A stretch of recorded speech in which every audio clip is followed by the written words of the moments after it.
मित्रों, महात्मा गांधी ने कहा था कि बच्चा जब पैदा होता है तब से सीखना शुरू करता है और अपनी अंतिम सांस तक वो सीखता जाता है। और ये सीखने का क्रम हमारा, आपका, इनका, उनका, सभी का कहीं न कहीं किसी न किसी रूप में चलता ही रहता है, आजीवन चलता रहता है। मित्रों नमस्कार, मैं दिव्यांगम चैनल से विष्णुकांत मिश्र। आज हम अपने छोटे छोटे बच्चों की शिक्षा के ऊपर बात करना चाहते हैं। भारत में आज शिक्षा की क्या व्यवस्था। देखिए, जुलाई आ गई है, जुलाई शुरू हो गई, स्कूल खुल गए हैं, लेकिन सरकारी स्कूलों में इतनी अधिक सुविधाएं दी जा रही हैं, खाना शाम दोपहर का दिया जा रहा है, और आप लोगों को विश्वास नहीं होगा, इस समय स्कूलों में इतनी योग्य अध्यापक और अध्यापिकाएं जा रहे हैं। कोई एमएससी है, कोई बीएससी है, बीएड है, बीटीसी है, और बड़े अच्छे फर्स्ट क्लास और अच्छे परसेंटेज वाले बच्चे, बड़े कुशाग्र बच्चे स्कूलों में पहुंच रहे हैं। लेकिन हमारे गांव की भी मानसिकता अब ये हो गई है कि हम अपने बच्चों को, अगर हम प्राइवेट स्कूलों में, मॉन्टेसरी स्कूलों में और अंग्रेजी स्कूलों में पढ़ाएंगे तो हमारा बच्चा बहुत उन्नत बनेगा। और इतनी ज़्यादा फीस इन स्कूलों में है, जो प्राइवेट संस्थाएं हैं, तो कुछ कहा नहीं जा सकता। लेकिन हम क्या है, गतानुगतिको लोका। हमारे गांव में जो किसान है, जो मजदूर है, ठीक है, उसकी अच्छी बात है कि अपने बच्चे को पढ़ाना चाहता है, हम भी चाहते हैं। इसीलिए आज मैं ये वीडियो भी बना रहा हूँ कि आप अपने बच्चों को पढ़ाने के लिए प्रेरित करें। आज सुधा जी का टर्न था, कहानी आनी थी। उनकी कहानी किसी पारिवारिक कारणों से वो अपने बाहर हैं, घर पे नहीं हैं, तो इसलिए उनकी कहानी नहीं आ पाई है। तो इसलिए आज मैं शिक्षा के ऊपर, इस अवसर को सुअवसर में, इस दिक्कत को सुअवसर में बदलने का प्रयास करते हुए आज हम शिक्षा के ऊपर, हमारे मन में कल परिचर्चा हो रही थी। एक विद्यालय में हम बैठे थे, वहाँ पे परिचर्चा के लिए बुलाया गया था, और अभिभावक थे, सरकारी स्कूल थे और सरकारी अधिकारीगण थे, DIOs थे, बेसिक शिक्षा अधिकारी थे, सब थे। तो उसमें इस बात की परिचर्चा हो रही थी कि बच्चों को ग्रामीण क्षेत्र में ग्रामीणों द्वारा सरकारी स्कूलों में भेजने में बड़ी उदासीनता बरती जा रही है।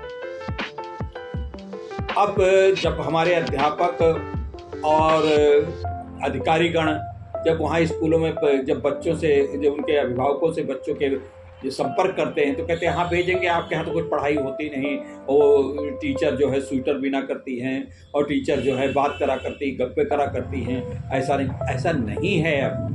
अब ऐसा नहीं है, पहले कभी हुआ करता था। अब बड़ा उनके ऊपर सुपरविजन है, SDI, DI सब जाते हैं, बेसिक शिक्षा अधिकारी के स्तर से भी इंस्पेक्शन होता है, और ग्राम सभा की पंचायतें, आप प्रधान जी भी वहाँ का, और जो वहाँ का प्रबंध समिति है, शिक्षा समिति है, वो भी वहाँ का निरीक्षण कर सकती है। और अगर ऐसी कोई बात आती है तो उसकी संबंधित विद्यालय के संबंधित अधिकारियों से उसकी, उन अध्यापकों के, ऐसे करने वाले अध्यापकों की शिकायत की जानी चाहिए। ऐसा होता नहीं। अब क्या है, अब जब इतने योग्य बच्चे अध्यापक जा रहे हैं, एक अध्यापक के ऊपर 40 हज़ार से लेकर के 70 हज़ार तक की सैलरी जा रही है। तनख्वाहें ज़्यादा हैं, और वो केवल मात्र आपके स्कूल में 15 बच्चे जाते हैं, इनरोल्ड हैं 150, 200, और जा रहे हैं 70-80। होता क्या है कि आप भेज देते हैं उनको, जब भोजन के वक्त है वो चले जाते हैं, फिर वो पड़ोस के स्कूल में, जो आपके गांव में ही मॉन्टेसरी स्कूल खुला है, उसमें चले जाते हैं। वहाँ पे आपसे हर महीने 1000 फीस ली जाती है, कहीं 1500 फीस ली जाती है, कहीं कुछ ली जाती है। और इसके बावजूद भी अभी वो अभिभावक, वे मजदूर, जिनके बच्चे, हमारे अभी भारतवर्ष में 60 लाख बच्चे प्राइमरी स्कूल की शिक्षा पूरी नहीं कर पाते, छोड़ देते हैं। जाते तो हैं, इनरोल्ड हैं 7 करोड़ बच्चे पूरे भारतवर्ष में प्राइमरी स्कूलों में, लेकिन शिक्षा छोड़ने वालों का प्रतिशत लगभग 37% है। और उन 37% में 82% लड़कियां शिक्षा छोड़ देती। तो ये बड़ी ही विपरीत परिस्थिति है, मैं समझ सकता हूँ। अब ऐसा नहीं है कि मतलब इस बात से तो मैं सहमत नहीं हो सकता हूँ कि गांव में इतनी ज़्यादा गरीबी है कि आपको अपने बच्चे को पढ़ाने के लिए दिक्कत पड़ सकती है। सिर्फ समस्या ये है कि हमारे गांव के लोग जिनके लिए मैं ये बात कह रहा हूँ, वो हमारा यूट्यूब नहीं सुन रहे होंगे, हमारी बात नहीं सुन रहे होंगे, और न वो सुन सकते हैं न सुनना चाहेंगे। हाँ, उनके पास भी ऐसा नहीं कि आप उनके पास एंड्रॉइड फ़ोन नहीं है, फ़ोन सबके पास है, मजदूर से लेकर सबके पास है, जितना भी गरीब से गरीब के पास सबके पास फ़ोन है। और अब इतनी गरीबी नहीं, सरकार राशन दे रही है, सरकार सब कुछ खाने दे रही है, आपको नरेगा में मजदूरी मिल रही है, आप अलग भी मजदूरी करने जाते, खेती पाती कर रहे हैं, खेती में किसान सम्मान निधि मिल रही है, सब कुछ है। लेकिन फिर भी कह सकते हैं आप कि आप तो वहाँ से यूट्यूब पे ये बातें झाड़ रहे हैं, लेकिन वास्तव में गरीबी बहुत है। मैं मानता हूँ गरीबी बहुत है, लेकिन इस गरीबी में जो दिक्कतें सह करके आप गरीबी में पल रहे हैं, आप मजदूरी कर रहे हैं, क्या वही बात अपने बच्चों को भी देना चाहते हैं? नहीं, ऐसा न करिए।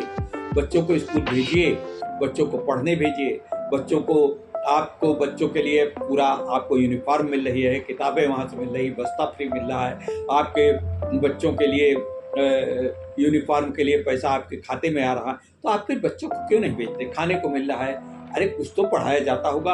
आप ये बात कह के कि वहाँ पढ़ाई अच्छी नहीं होती, ये सब एक बड़ा षड्यंत्र चल रहा है।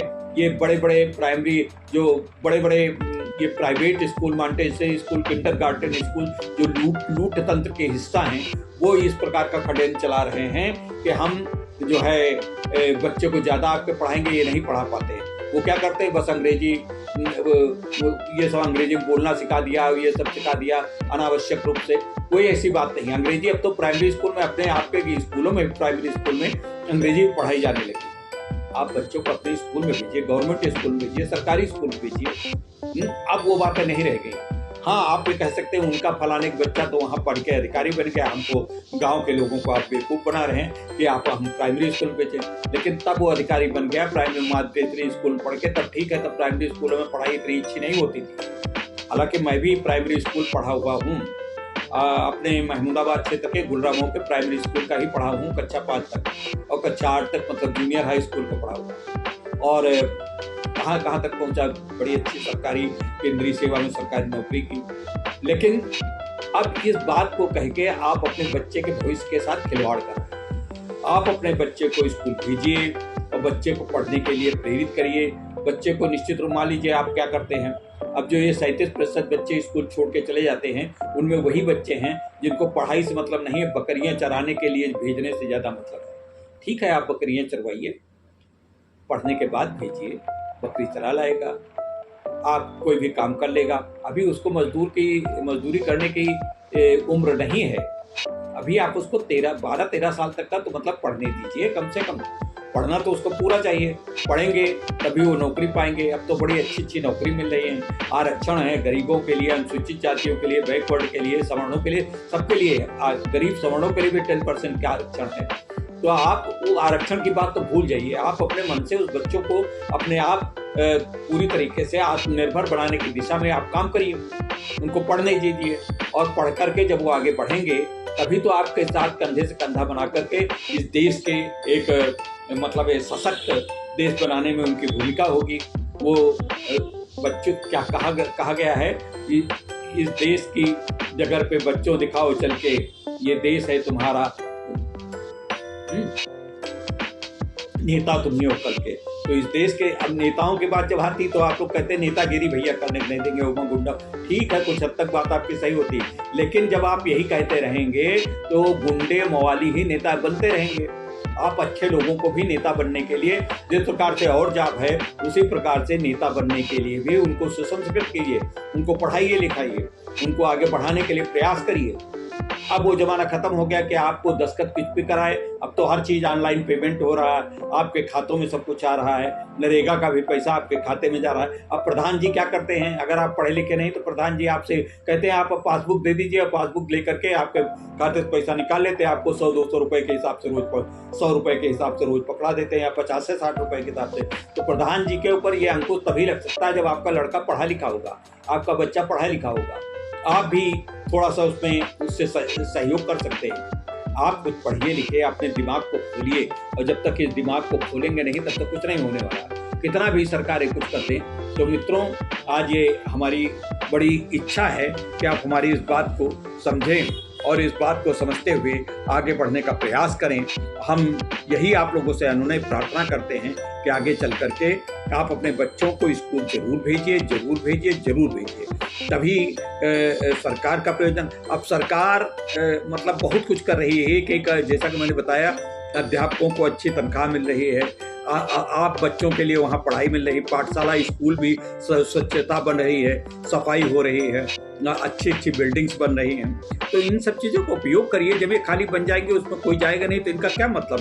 तो पत्थर और दीवारों और ईंटों से स्कूल नहीं बनते हैं। या टीचर वहाँ बैठ करके बेचारी आएंगी, उनको तो ये भी कहा गया स्कूल में जाती हैं, वो अध्यापक जाते हैं स्कूल में, आप जाने के बाद वो गांव में जाकर के संपर्क भी करते हैं, आपको सब कुछ समझाते हैं, लेकिन आप उनके ऊपर विश्वास करने के लिए तैयार ही नहीं। तो ये बात गलत है।